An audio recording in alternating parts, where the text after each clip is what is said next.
Hey everyone, it's Nat here and welcome back to another income report video. So this is a little bit of a double income report because I missed out April. So I will really briefly tell you the royalties for April as well as May. And I also want to talk about how I am preparing for the printing cost increase on June the 20th, which is coming up very soon now. So just as an overview, I'm going to be talking about May in general, just a general summary and some actions that I took. What I'm going to be doing for June 20th, then very briefly what I made in April 2023, and then my KDP royalties for last month in May.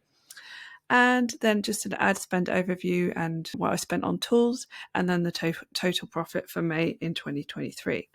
So just in general, how was May?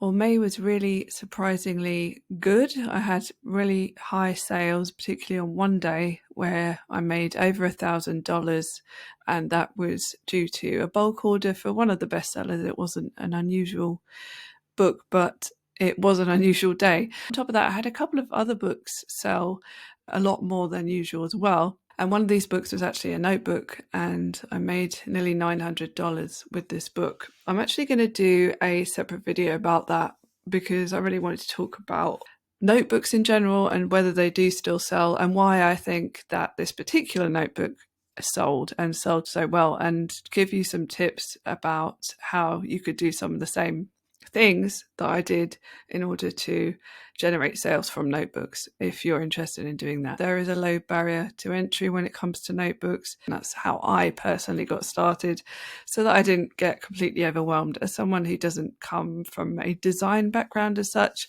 I did find some of the learning curve quite difficult at first. Obviously, I've been doing it several years now, so I'm a lot more confident with making books, but initially I certainly wasn't. So anyway, I'm going to be doing that. But in general, yes, May was surprisingly good, and I will talk about that more in a bit. Let me know how your May was in comparison to maybe last year if you were publishing, or just in general. May in general for me is quite a good month, so it's always been quite good in comparison to June. June is where things really start to go down. The summer months for me are the lowest, at least so far they are. And then of course with these price changes in June at the end of this month, I'm sure that's going to have some impact as well, although I am taking steps to try and minimize that as much as I can. So June 20th is coming, and I just wanted to talk briefly about what I'm personally doing to prepare for this, and I've been spending the last several weeks doing. So the first thing I'm going to do is to leave the 6.9-inch books as they are pretty much. I do have a lot of 6x9 that are under the threshold of the 108 pages, and the difference it's going to be to me is just very minimal. It's like 15 cents a book or 15 pence. So I'm probably not going to change the prices of that. The only one that I have changed the price for is one that has a lot of pages. I actually did up the price by around $1, and the reason for that as well is that I looked at other competitors, and many of those had higher price books that were still selling, so I felt that I could raise the price on that book. The other thing I've done is to raise the prices on the 8x10 and the 8.5x11, and I've increased the price by around $1 per book. This isn't going to mean that I get the same royalties after June 20th, but it will certainly help. I don't have too many of this size of book, but I do have a few that are in the top 10, specifically one which is often the bestseller now. And I've held off from increasing the price of this particular book yet. I'm doing it literally the last minute, and I'll see what happens. But there is another one that's an 8x10 that's suddenly become a lot more popular. It sells more at this time of year, and I increased the price of that by $1, and I've actually noticed an increase in sales, so that's quite interesting. And I've also created a hardcover for that book, which is also selling, which I was quite surprised by. Make sure you do check all your hardcover prices, because I had to raise mine quite a lot, and that again didn't make any difference in terms of this particular book. It was still selling. The other thing I'm doing is trying to increase my reach on the other platforms. So I just started advertising in Australia this month, and that's been going well so far. And I'm thinking about trying to translate some of my books, some of the bestsellers, into other languages. I think that would be a good idea to just try and increase the reach of the books I already have, and therefore trying to level out some of the difference that the price increase will make. Another thing I've done is to add more A+ content, and I've been specifically focusing on those books where I've increased the price. I want the sales page to look as good as it can. So if you don't have A+ content on these books that you are raising the price for, or any of your books, do try and focus on that, because so many books don't have it. So I really think it does give you the edge.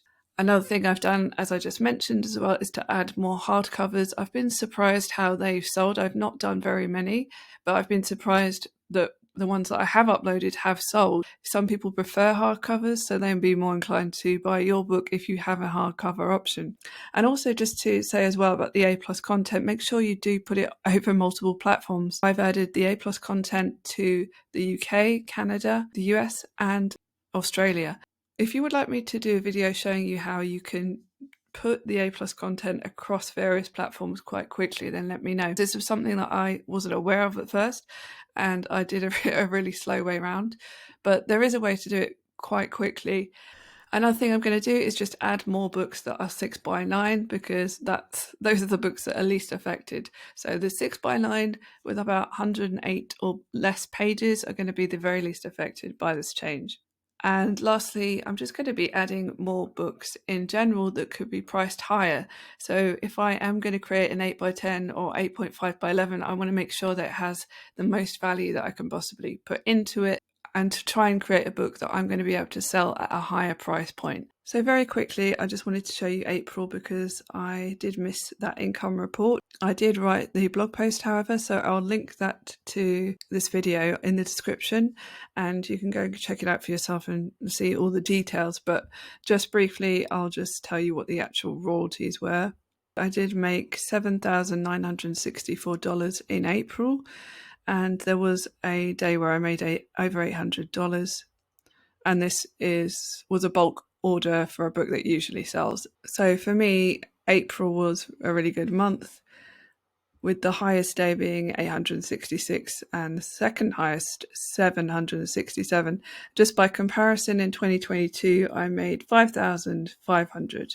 So again, that's quite a significant difference. So now I'll just go on to May. So this May I made $9,672. The highest day was 1,091, and the second highest was 478. So that big day right at the start of the month, which was a nice start to the month, was for a book that I usually do sell a lot of. It's usually the first or second bestseller, I think. And the lowest day I had was $157. And just by comparison, I'll show you 2022. So in May 2022, I made $6,454. And the highest day even then was over $1,000, but that was at the end of the month rather than the beginning. But that means in 2023, I did make over $3,000 more in May, which is a huge difference. So far, I have definitely noticed a big decrease in June, but I have had a few more higher days again recently. I think what with the price increases and everything, I will see a decrease, obviously, but it will be interesting to see how this June compares to last June in 2022. So this is my May ad spend. So I spent $93 in the US, and there was a 17% ACOS, which is good. I only spent $48 in Canada, and that was a 20% ACOS. It was actually a much lower ACOS, but I tried to raise the ads at the end of the month because I noticed a lot just were not getting the same impressions or clicks. It really went down. So I've been trying to remedy that a little bit this month, which hasn't really worked particularly. So I'm not sure what's going on there, but I'm going to try and increase the ad spend there. And then in the UK, I spent the most, which was £164, and that was a 28% ACOS, which is a little bit higher than I'd like, but I was trying some new ads out as well.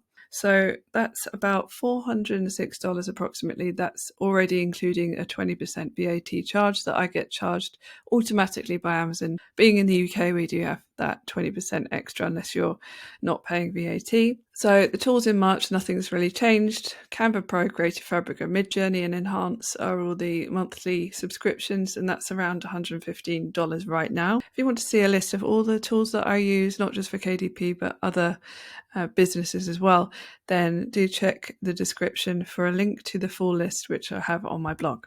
So the profit in May then was the $9,672 minus the tools and expenses. So a total profit of $9,151, which is insane. I've been quite amazed with how the months have been going this year, but obviously I am expecting that to come down considerably during the summer months. June, July, August, September are all much lower months for me personally. So I'm interested to see how those months compare when we're having this price increase. In a way, the changes that Amazon have made have given me more of an incentive to do some of the work that I wanted to do anyway, such as the A+ content, the hardcovers, creating more books in general, because I had been, really slow with that. And it's given me a bit more inspiration to work a lot harder, to be honest.